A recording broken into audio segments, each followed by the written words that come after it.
कृषीवाद चॅनलमध्ये मित्रांनो नमस्कार. मित्रांनो, आजच्या व्हिडिओमध्ये आपण माहिती पाहणार आहोत बेकायदेशीर एस-टी-बी-टी बियाणे, अल्पकालीन दिलासा, दीर्घकालीन धोका. शेतकरी मित्रांनो, सध्या बाजारामध्ये एस-टी-बी-टी बियाण्यांचा बेकायदेशीर वापर वाढत चाललेला आहे. पण यापासून आपल्याला नेमका नफा होतो की तोटा? चला सविस्तर व्हिडिओमध्ये आपण माहिती आता पुढे पाहणार आहोत.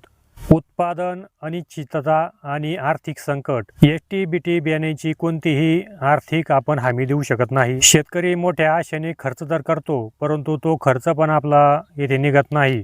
त्यामुळे उत्पादन वाढण्याऐवजी उत्पादन आपल्या इथे घटत जातं. शेतकरी कर्जाच्या आणि आर्थिक संकटाच्या खाईत लोटला जातो. लक्षात ठेवा, बेकायदेशीर एस-टी-बी-टी बियाणे आपल्याला आर्थिक धोक्यात टाकते, तर कायदेशीर बियाणे आपल्यावरील संकट दूर करते. एस-टी-बी-टी बियाण्यामुळे कापसामधील भरपूर अशी घट सध्या झालेली आहे. महाराष्ट्राची टक्केवारी यामध्ये भरपूर अशा मोठ्या प्रमाणात वाढलेली आहे. 2017मधील जर आपण आकडेवारी पाहिली तर 2017मध्ये 475 किलोग्रॅम प्रति हेक्टर ही आकडेवारी 2017मध्ये होती. आणि तीच आकडेवारी पण 2025मध्ये जर पाहिली तर 353 किलोग्रॅम प्रति हेक्टरपर्यंत आपण यामध्ये रिटर्न इथे आलेलो आहे. पूर्वी जेथे आपल्याला सहजासहजी एकरी 10 ते 15 क्विंटल कापसाचं ॲव्हरेज मिळायचं, तेथे आता खूप मुश्किलीने शेतकरी 4 ते 6 क्विंटलपर्यंत येथे आलेले आहे. जर आपण अशा चुका करत राहिलो तर शेतकरी मित्रांनो, उत्पादनातील जी घट आहे ते आपण कधीही भरू शकत नाही. कमी उत्पादनामुळे बाजारभाव निश्चित आपल्याला कमी मिळणार आहे आणि ही घट आपण कधीही भरून काढू शकत नाही आणि त्यामुळे आपल्यावर आर्थिक ताण हा सहजासहजी येणार आहे. शेतकरी एस-टी-बी-टी बियाणं काय निवडत आहेत याची कारण आपण आता काही पाहूयात. यामधील 1 नंबरचं कारण आहे मजुरांची कमतरता. 2 नंबरचं कारण आहे तण नियंत्रण करण्यासाठी वाढलेला खर्च. ग्लायफोसेट वापरणे सोपे आणि सोयीचे वाटते. 4 नंबरचं कारण आहे सुरुवातीला होणारी पैशांची बचत. पण यामध्ये वास्तव मित्रांनो एकदम उलटा आहे.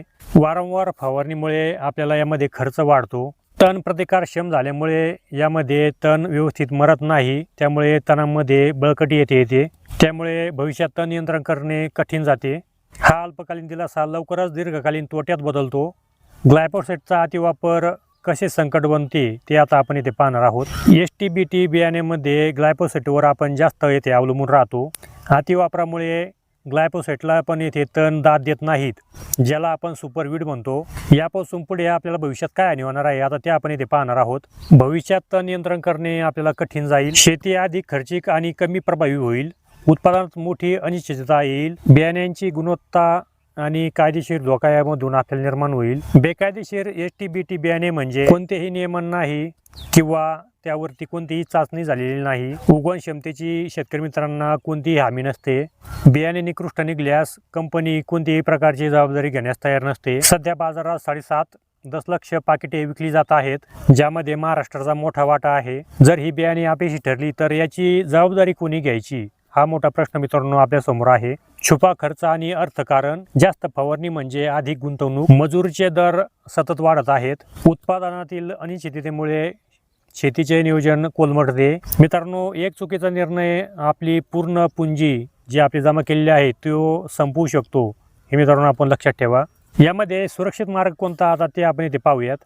हा लढा बेकायदेशीर विरुद्ध कायदेशीर असा नाही, तर अस्थिरता विरुद्ध स्थिरताचा मित्रांनो आहे. त्यामुळेच मित्रांनो, कायदेशीर बियाण्याचे ते आपण नेहमी खरेदी केलं पाहिजे. एकात्मिक तण व्यवस्थापन पद्धतीचाच आपण इथे अवलंब केला पाहिजे. तणनाशके आलटून पालटून मारा.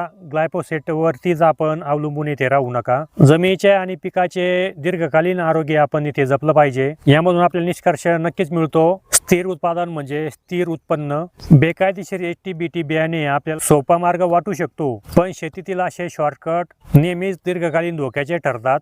आपल्या गुंतवणुकीचे संरक्षण करा आणि कायदेशीर मार्गाचाच अवलंब करा. तर नक्कीच सर्व शेतकरी मित्र सुज्ञ आहेत, तर दिलेल्या व्हिडिओचा जास्तीत जास्त मित्रांनी अवलंब करावा आणि अनेक शेतकरी मित्रांपर्यंत हा व्हिडिओ शेअर करा, जेणेकरून बेकायदेशीर विरुद्ध कायदेशीर ही प्रक्रिया आपल्याला कशी वाटली ते आपण नक्कीच कमेंटमध्ये आपल्याला सांगा. आणि नक्कीच आपण कायदेशीर बियाण्याचा वापर कराल, जेणेकरून आपल्याला आर्थिक स्थिरता इथे मिळेल. आपल्यावरती आर्थिक ताण पण इथे येणार नाही आणि भविष्यात आपल्याला कुठलीही चिंता करण्याची गरज पडणार नाही. तर आजच्या व्हिडिओमध्ये मित्रांनो आपण इथे थांबणार आहोत. धन्यवाद.